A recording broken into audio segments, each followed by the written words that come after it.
4%, 5%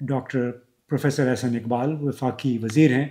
مجھے لگتا ہے کہ شاید انہیں بڑے پڑھے لکھے انسان ہیں, ہماری ان کے ساتھ اچھی دوستی بھی ہے میں کہوں گا, لیکن لگتا ہے کہ انہیں عمران فوبیا ہو گیا ہے, اور وہ اٹھتے بیٹھتے عمران خان کا ذکر کیے بغیر ان کی گفتگو مکمل نہیں ہوتی. ایک ٹی وی چینل پہ میں ان کی گفتگو سن رہا تھا, اور وہ بھی آئینی ترمیم کے حوالے سے, مجوزہ آئینی ترمیم کے حوالے سے آیا. اس میں فوجی عدالتیں یا فوجی عدالتوں میں سویلین پہ مقدمات چلانے کی اجازت ہوگی یا نہیں, تو انہوں نے وہی کہا کہ ڈیجیٹل دہشت گرد ہیں, دوسرے دہشت گرد ہیں.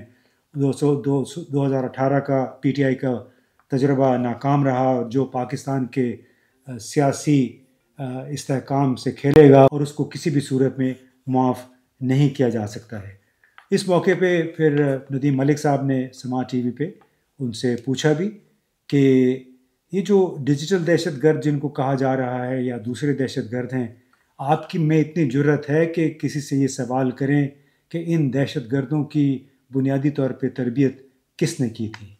اور ساتھ میں ندیم ملک صاحب نے یہ بھی کہا کہ آپ عمران خان کے علاوہ بھی کسی کا نام لے لیں, ہر بات میں آپ اس کا نام لیے چلے جا رہے ہیں. تو بڑی اس لحاظ سے مجھے افسوس بھی ہوا کہ اتنے پڑھے لکھے انسان ہیں لیکن ان کی کوئی گفتگو عمران خان کے بغیر مکمل نہیں ہے. اب چونکہ آئینی عدالت کے قیام کے لیے ہر طرف سے بمباری ہو رہی ہے, دلائل دیے جا رہے ہیں, اور اس میں بڑھ چڑھ کے بلاول زرداری بول رہے ہیں, اور وہ کہہ رہے ہیں کہ اگر آئینی عدالت ہوتی تو پھر ذوالفقار علی بھٹو کو پھانسی نہ ہوتی. تو میرا ان سے بنیادی سوال یہ ہے کہ کیا ذوالفقار علی بھٹو کو پھانسی کا فیصلہ سپریم کورٹ نے کیا تھا یا پھر جنرل ضیاء الحق کے دباؤ کے تحت؟ فائنینشیل ایکشن ٹاسک فورس کی قانون سازی کیا سیاستدانوں نے کی تھی یا کسی اور نے کی تھی؟ اس طرح 2012-13 میں فائنینشیل ایکشن ٹاسک فورس ہی کے حوالے سے ایک قانون سازی تھی, کیا وہ آپ سیاستدانوں نے کی تھی یا کسی اور نے کی تھی؟ اس میں سپریم کورٹ کا تو کوئی ذکر نہیں تھا. اسی طرح فاٹا یعنی فیڈرلی ایڈمنسٹریڈ ٹرائبل ایریا سے متعلق قانون سازی جو کہ ایک ہفتے میں مکمل ہوئی تھی, کیا وہ سیاستدانوں نے کی تھی؟ سپریم کورٹ کا اس میں کوئی کردار تھا یا پھر وہ کسی اور نے کام کیا تھا؟ بے نظیر بھٹو, نواز شریف کی 2-3 حکومتیں گرائی گئی تھیں, کیا وہ سپریم کورٹ نے گرائی تھی؟ دونوں پارٹیوں نے باری باری ایک دوسرے کی حکومتیں گرائے جانے پہ مٹھائیاں تقسیم کی تھیں, شادیانے خوشی کے بجائے تھے. اور بار بار چونکہ Bilawal Bhutto charter of democracy کی بھی بات کر رہے ہیں, تو چارٹر آف ڈیموکریسی میں تو اور بہت ساری باتیں لکھی گئی تھیں. اس میں تو یہ بھی کہا گیا تھا کہ سیاسی جماعتیں ایک دوسرے کے خلاف فوج کا سہارا حاصل نہیں کریں گی, لیکن آپ سب نے دیکھا کہ باری باری فوج کے ساتھ معاہدے تو ان جماعتوں نے کیے. پھر پی ڈی ایم حکومت 1 جب آئی تو اس حکومت نے کئی سیاسی آزادیاں, اختیارات ان سے وہ دستبردار ہو کے دوسرے اداروں کے اس نے حوالے کر دیے. یعنی اپنے مفادات کی خاطر انہوں نے وہ سیاسی اور جمہوری آزادیاں جو بڑی طویل جدوجہد کے ذریعے حاصل ہوئی تھیں, ایک ایک کر کے ایک ہفتے کے اندر 40-50 قوانین پاس کر کے انہوں نے ان سے ہاتھ گنوا دیا. اور پھر ان سے یہ پوچھا جائے بلاول سے کہ کیا اسلام آباد ہائی کورٹ کے 6 ججوں نے اپنے کام میں بیرونی مداخلت کا الزام سپریم کورٹ یا پارلیمنٹ پر لگایا تھا؟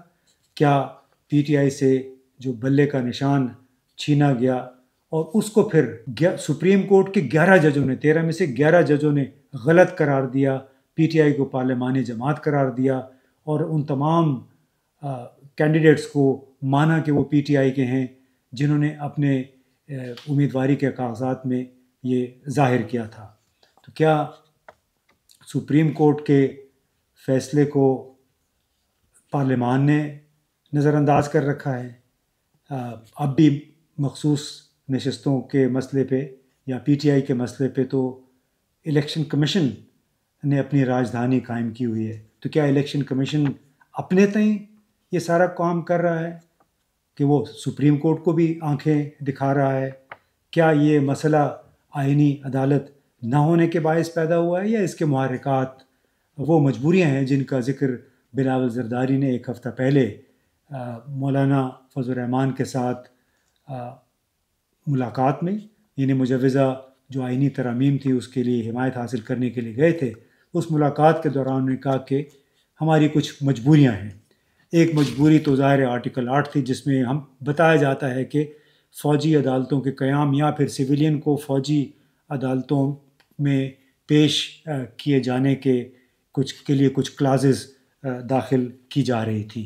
تو یہ چند سوالات تھے جو میں بلاول زرداری سے اور ان لوگوں سے پوچھنا چاہ رہا تھا جو آئینی عدالت کی گردان جنہوں نے لگا رکھی ہے، اور وہ یہ کیوں نہیں بتاتے کہ ہماری عدالتوں میں کیسوں کے انبار آئینی عدالت کی وجہ سے نہیں ہیں، بلکہ اس بوسیدہ فرسودہ نظام کی وجہ سے جو انگریز سرکار نے یہاں پہ رائج کیا تھا، اور جس میں ہمارے سیاستدان، ہمارا بیوروکریٹ، ہماری پولیس، کوئی بھی اسٹیک ہولڈر اس میں تبدیلی نہیں چاہتا۔ تو میری گزارش ہے کہ جناب، آئینی عدالت ملک کی نہیں، وہ آپ کی مجبوری ہے۔